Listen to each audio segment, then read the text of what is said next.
Selamat pagi pemirsa, jumpa kembali bersama saya Syifa Aulia dalam Berita Kaltim hari ini. Sejumlah berita penting telah kami siapkan untuk Anda dan berikut diantaranya.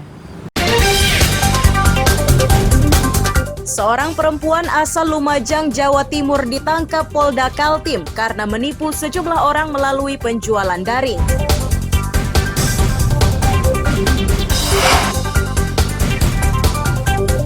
Pasien yang dirawat di rumah sakit dipastikan tetap bisa menyalurkan hak suara di pemilu 2024. Dampak kemarau 150 hektar sawah di Sambutan Samarinda terancam gagal panen.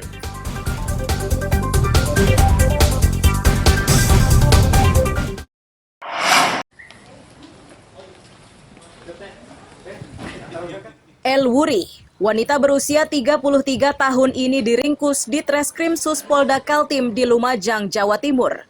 Ia ditangkap karena dilaporkan menipu sejumlah orang melalui akun pribadinya di media sosial. Konsumen, tapi semuanya melapornya ke akun online. Kabid Humas Polda Kaltim Kombes Pol Yusuf Sutejo menyatakan, modus penipuan perempuan yang bekerja menjadi pengasuh bayi itu dengan menyamar sebagai admin penjual pakaian di media sosial. Tercatat sejak tahun 2020, sudah 180 pembeli yang ditipu dengan nominal mencapai 45 juta rupiah. Bahwasannya konsumen sudah melakukan pembayaran, ini adalah laporan. Sejak tahun 2020,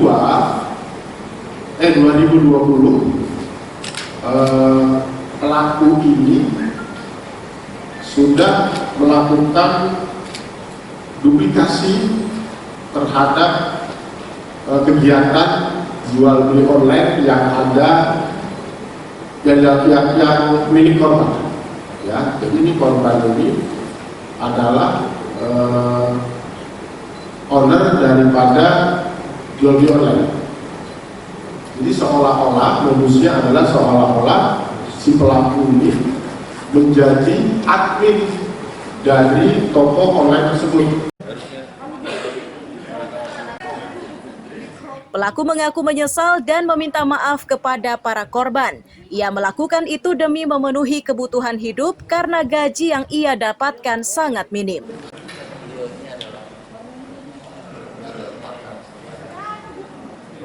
Bu, kenapa tergiur melakukan hal itu, Bu?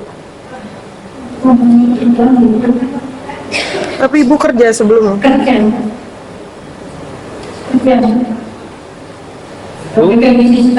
Bu, gajinya kurang nggak, Bu? 2 minggu 200.000.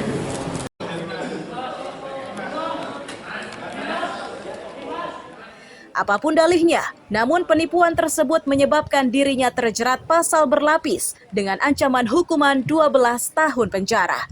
Amir Hamzah dan Riani Mantini melaporkan dari Balikpapan. Boleh. Sehari itu minimal 10. Inilah di antara ratusan knalpot brong yang disita Satlantas Polres Berau. Saat ini knalpot tersebut masih tersimpan di gudang. Tercatat jumlah knalpot yang disita sepanjang razia mencapai 600 unit.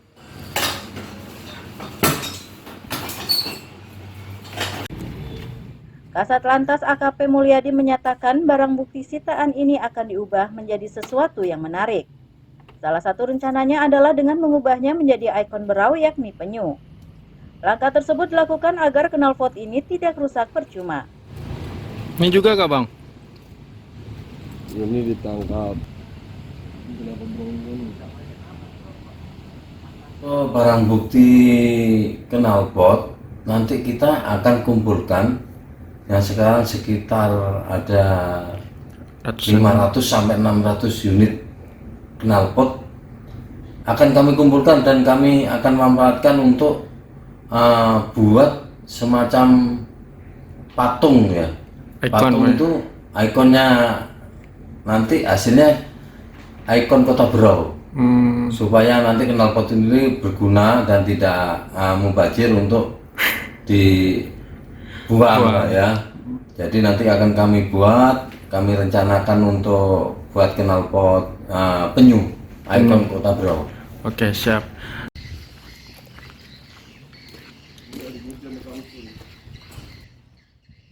Pemilik kendaraan diimbau tidak lagi menggunakan knalpot brong untuk menghindari penyitaan karena melanggar aturan lalu lintas.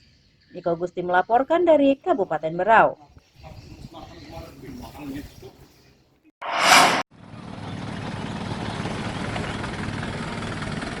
Arus lalu lintas dari dan menuju IKN Sepaku Penajam Pasir Utara ini secara umum lancar.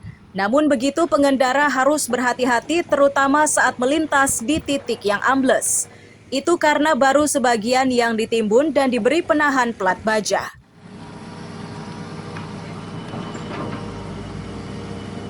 Koordinator Lapangan Balai Pelaksana Jalan Nasional atau BPJN Kaltim menyatakan pengerjaan terkendala pipa PDAM. Namun begitu mereka akan mengupayakan menyelesaikannya dengan segera. Mereka harus cepat karena Presiden dijadwalkan berkunjung ke IKN meresmikan sejumlah proyek strategis. BPJN juga mewaspadai ancaman banjir dengan membuka aliran air di jalan ambles tersebut.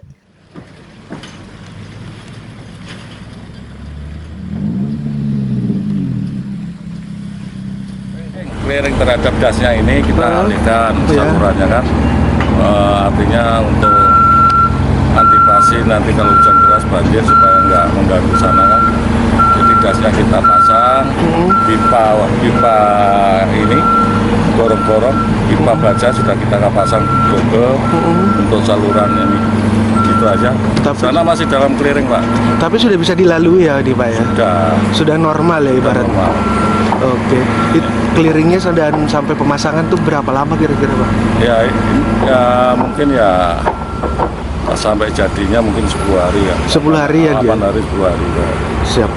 Tapi intinya sebelum Pak Presiden meninjau ke sini. Oh ya, udah kelar. Kita usahakan secepatnya. Ya kendalanya kan masih ada pipa-pipa ini Pak. Oh pipa apa nih Pak? PDAM? PDAM yang di sisi sana itu kan masih, jadi kita mau menurunkan pom ini kan agak kendala di situ.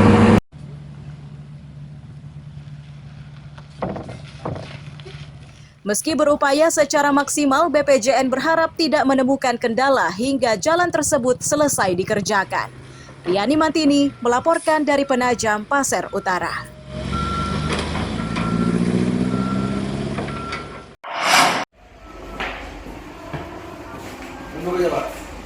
Meski pernah dipenjara untuk kasus pencurian, namun MS kembali berulah. Kali ini ia menyasar sebuah kantor ekspedisi di Gunung Lingkas, Tarakan. Tidak cuma sekali, kantor tersebut dibobolnya hingga 2 kali. Ia akhirnya tertangkap setelah wajahnya terekam kamera pengintai. Dari 2 kali aksinya itu, MS membawa kabur uang dari dalam laci kasir hingga belasan juta rupiah. Kepada polisi, MS mengaku uang hasil mencuri ia gunakan untuk memenuhi kebutuhan sehari-hari dan membeli sabu-sabu. Ada yang sempat dijual, kemudian digunakan untuk bermain judi dan Aku harus interogasi juga bahwa memang benar ia melakukan pencurian tanggal 19 Januari 2024 tersebut. Dari pengakuan tersangka juga bahwa ia juga melakukan pencurian pada tanggal 20 Oktober 2023 dengan TKP yang sama. Jadi TKP tersebut terjadi pencurian 20 Oktober 2023 dan terjadi lagi 19 Januari 2024. Untuk tanggal 20 Oktober 2023, ia berhasil mengambil uang sebesar 15 juta rupiah yang disimpan di meja kasir. Kemudian yang untuk kejadian tanggal 19 Januari 2024, ia mengambil uang 400.000 rupiah, mengambil baju, tas, sepatu, aksesoris, dan kosmetik. 15 juta. Ulahnya tersebut menyebabkan MS dijerat pasal pencurian dengan ancaman hukuman 5 tahun. Mustofa melaporkan dari Tarakan, Kalimantan Utara.